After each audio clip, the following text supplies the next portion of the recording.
কুমড়ো ভাজা করবো। পেঁয়াজ কুচিয়ে নিয়েছি, জিরে লঙ্কা ফোড়ন দিলাম, এরপরে পেঁয়াজটা দিয়ে দেবো।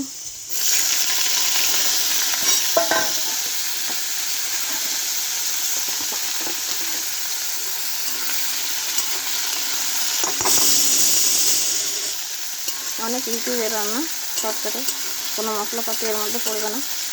নুন, হলুদ, পেঁয়াজ, কুমড়ো, লঙ্কা আর জিরে, গোটা জিরে ফোড়ন দিয়ে ভাজা ভাজা করবো।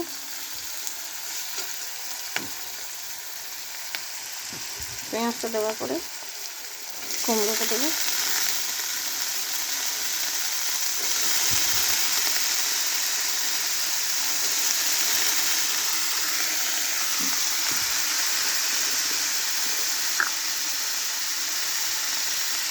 এরপর দেবো হলুদ,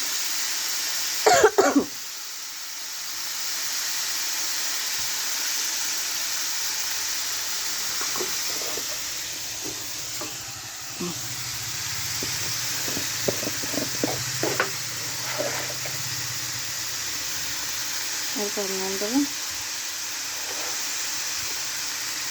এরকম কুমড়ো ভাজা আপনারা করে দেখবেন, কেমন লাগে বলবেন। আর প্লিজ ভালো লাগলে লাইক অ্যান্ড সাবস্ক্রাইব করবেন। Bye bye.